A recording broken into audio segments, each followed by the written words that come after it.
파이어족으로 사시면서 경제적이나 심리적으로 불안했던 기간은 없었나요? 혹시 있다면 어떻게 극복하셨나요? 이 부분이 개인적으로 경험해보지 못한 세계라 파이어족이 되기에 아직 부담이 되네요. 이게 저희가 파이어족으로 은퇴를 하고 특히 10억이 아니라 5억으로 은퇴를 했잖아요. 그리고 나서 그 뒤로 불안하더라고요. 그때는 투자도 이렇게 경기가 호황이기는 했지만 호황으로 가는 상황이었지 호황은 아니었어요. 그래서 내가 돈을 지금 아파트를 산다고 해서 얘가 한 6개월에 5천씩 오르고 이러진 않았거든요. 몇 년째 그냥 제자리였어요. 그런데 저희는 이제 생활비는 좀 써야 되고 불안하더라고요. 그래서 더 투자 공부를 좀 더 했고, 근데 그때는 파이어족이라는 거를 이렇게 정보를 얻을 때가 아무것도 없었어요. 맞아. 아무도 하시는 분도 없었고, 저희도 말은 파이어족인데 이걸 저희가 성공이다 아니다라고 가늠할 수 없었기 때문에 그때는 저희가 유튜브도 하지 않았고, 근데 3년 정도가 지나니까 이게 자산도 이게 그때 내가 그만뒀을 때도 호황이라고 생각은 했는데 호황이었는데 자산은 이렇게 선형적으로 늘지 않는다고 얘기를 했잖아요. 자산은 계단식으로 늘어요. 안 느는 것 같다가 늘 때 그만큼의 거를 감안해가면서 팍 계단으로 탁 튀고 또 있다 이렇게 탁탁 튀거든요. 그러니까 3년 지나니까 자산이 탁 튀더라고요. 그러니까 그때까지에 감안해서 오르겠죠. 그 이유도 저희가 자산을 산 곳이 서울의 메인이 아니었기 때문에. 네. 저희가 산 돈이 별로 없었으니까. 근데 뭐 목동이나 강남이나 송파나 이렇게 좀 메인이었으면 처음에 오를 때 바로 딱 반응을 했을 텐데 저희는 요 끝에 은평구에다가 집을 사놓으니까 맞아요. 다 돌고 와야 되잖아요. 그러니까 3년 지나니까 똑딱 튀더라고요. 그래서 그동안은 굉장히 불안했어요.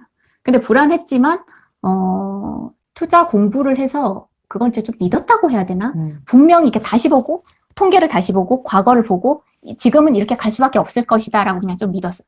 그래서 저희가 1억까지 모으기가 가장 힘들고 그 뒤가 쉽다는 거를 저희가 이렇게 얘기해 드리는 거는 저희가 해봤기 때문이고 좀 덜 불안하라고 하시는 거예요. 여러분이 1억이나 5억, 1억 다음에 5억 그때까지 만약에 모으는 걸 성공하면 그 뒤로는 사실 그렇게 어렵지가 않아요. 근데 처음에는 좀 불안한데 내가 맞게 가고 있는 거를 이제 다른 사람 보면 이제 지금은 파이어족들이 좀 있으니까 그때 조금 지나면 그래서 그 파이어족도 2, 3년 동안 내가 모아놓은 그 원금을 줄어들지 않게 하는 게 가장 포인트거든요. 2, 3년 동안 그 원금이 줄어들지 않으면 그 뒤로 그냥 성공이라고 봐요. 왜냐면 그 뒤로는 2, 4년 동안 이제 지출 컨트롤이 이미 된 거예요. 안 줄어들게 썼던 어떤 방법이든 방법이 있잖아요. 맞아요. 있어요. 방법이 참 신기해요. 그렇기 때문에 그때만 살짝 불안한데 이거 불안하지 말아요 해도 안 불안할 수 없겠죠. 그리고는 괜찮아요. 그리고는 그 뒤로부터는 정말 이렇게 되네. 이론으로만 알았던 게 진짜네. 네. 자산이 이렇게 느네. 경기가 이렇게 오르니까 사람들의 심리가 막 올라가네. 이런 게 그때부터 내가 알았던 지식이 이렇게 사람들이 이렇게 경험하고 같이 이제 붙는 그런 시기가 오죠. 그러니까 파이어족이 되기 전에는 돈에 초점이 좀 있었거든요. 근데 파이어족이 되고 나서 저는 생각하기에 한 3년 정도 마음이 그렇게 평온하진 않았던 것 같아요. 얘기했듯이 5억으로 우리가 조기은퇴를 했기 때문에 5억은 그때 당시에 생각하기에도 절대 넉넉한 돈이라고 생각하지 않았거든요. 맞아요.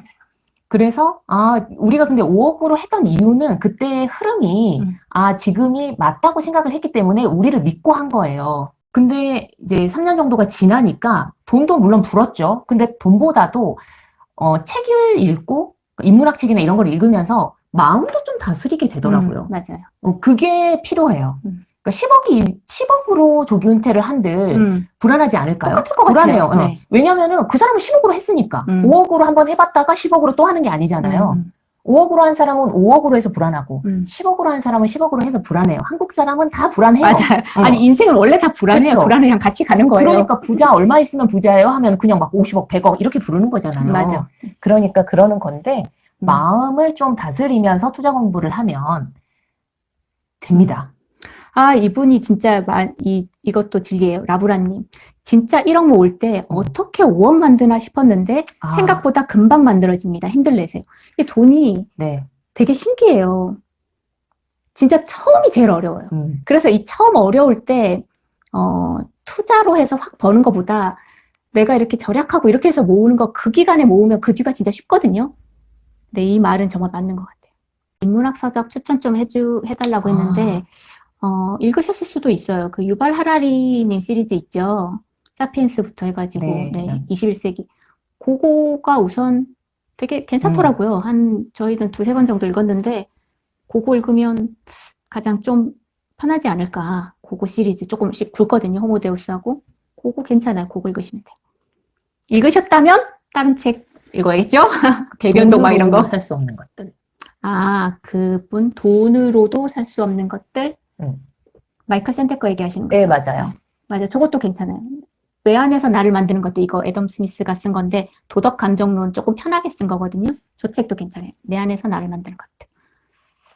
남편이 사업이 어려워서 수입이 없어 만 2년간 자산의 30%가 줄었습니다. 수입이 없으면 자산이 줄겠네요. 무지 절약을 했는데도 계속 줄었어요. 5억이 자산이 줄지 않고 어떻게 유지할 수 있냐. 그냥 사업이 어려워서 수입 없이 2년간 돈을 쓰면 자산이 주는 거는 당연하죠. 절약을 해도 기본적으로 들어가야 되는 돈이 있으니까. 근데 저희 같은 경우는 이걸 투자를 하면서 갔기 때문에 자산이 줄지 않는 거예요. 근데 투자를 안 하고 그걸 놔두고 이렇게 해서 이렇게 조금 아무리 아껴도 100만 원이라도 쓰고 쓸 테니까 그러면 줄게 되는 거거든요. 그래서 투자를 같이 하셔야 돼요. 10억 정도 만들고 하시는 게 좋을 것 같아요. 투자는 다분히 심리적인 부분이 크게 작용해서 이 정도 금액이 포트폴리오 구성하기 좋거든요.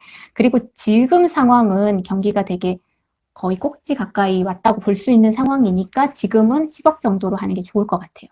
지금이 경기가 조금 아래 하반부였다면 오를 일이 많으니까 투자해 놓으면 확 오를 테니까 좀 적게 해도 되는데 저희 5년 전처럼. 근데 지금은 그래도 10억 정도 해야 된다고 저도 이 말은 찬성이에요.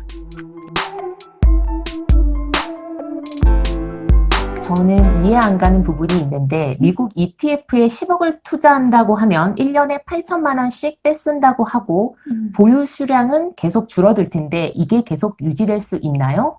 8천만 원은 어떤 기준일까요? 그러니까 8천만 원씩 쓰면 왜 유지가 될까요? 계산을 해보신 거예요? 이게 이제 보통은 그 밑에 손봉이님이 얘기했던 것처럼 미국에서 처음에 파이어족이 생겼을 때 10억에서 뭐 20억 얘기를 하지만 이제 보통은 10억이 더 만만하니까 네. 10억이라고 하잖아요. 그 10억이라고 했던 이유도 저 4% 룰 때문에 그렇게 정한 거거든요. 맞아요. 내 그 1년 생활비에 25배를 곱한 금액을 이제 모으는 게 원래는 그 뭐라고 해야 되나? 파이어족의 목돈. 그쵸, 목돈이죠. 네. 근데 8천을 왜 뺐었는지는 저는 잘 모르겠어요. 수익이 미국의 인덱스 펀드가 수익률이 평균 8%가 나오니까 8%니까 그 8천을 다 뺐쓴다라고 만약에 보시는 거라면 우성님 그러는 거라면은 수익금을 계속 뺐쓰는 건데 저희 이제 4% 룰을 하니까 4천만 원을 뺐쓰는 거죠. 근데 4천이든 8천이든 뺐쓴다면 줄어들 텐데 왜 유지가 되냐면 그 인덱스 펀드가 평균적으로 8%, 7에서 9%가 상승을 하기 때문이에요. 근데 그 상승률보다 더 적은 돈을 내가 빼쓰고 있기 때문에 인플레이션까지 커버한다라고 보는 거예요. 근데 물론 계속 7% 평균이라 그랬지 매년 복리로 딱딱 따박따박 올라가는 거는 아니잖아요. 갑자기 폭락이 있을 때도 있고 그래서 그 뒤에 바로 V자 반도로 폭등이 있을 때도 있고 조금 떨어지고 이런 게 있기 때문에 평균이기 때문에 이게 반드시 우상향을 같은 퍼센트로 하지는 않아요. 하지만 평균이 그래서 그러기 때문에 이 룰을 적용을 할 때도 뭔가 많이 폭락을 했을 때는 내가 좀 덜 빼고 좀 더 많이 올라갔을 때 좀 더 빼서 쓰고 이런 유도리가 있으면 좀 더 안정적으로 가겠죠. 근데 이 4% 룰을 3%로 뺐을 수도 있고 5%도 뺐을 수가 있고 이걸 그 윌리엄 벤젠이 했던 그 표가 있거든요. 3%를 뺐었으면 이 자산은 영원히 그 도표에 의하면 영원히 가요. 그러니까 영원히 돈이 없어지지 않아요. 고갈되지 않아요. 4%는 30년 이상 가면 고갈될 확률이 있는데 3%씩 뺐었으면 이거는 영원히 간단 말이야. 그 연구에 의하면. 그러니까 내가 나의 생활비는 예를 들어 난 10억을 모았지만 4%면 4천만 원을 빼서 써야 되는데 사실은 3%를 빼서 쓰고 영원히 가고 싶잖아요. 우리 다. 그렇죠. 그래서 이 나머지 1,000만 원을 컨텐츠 투자나 뭐가 이렇게 좀 해주면 나는 3%씩 뺏을 수가 있는 거예요. 생활을 4천만 원씩 하면서. 그래서 우리가 컨텐츠 투자를 꼭 바로 첫 해부터는 아니더라도 좀 해놓으면 100이 들어와도 100이 들어오고 예를 들어 1년에 한 달에 5만 원이 들어오든 10만 원이 들어오든 덜 뺏을 수 있으니까.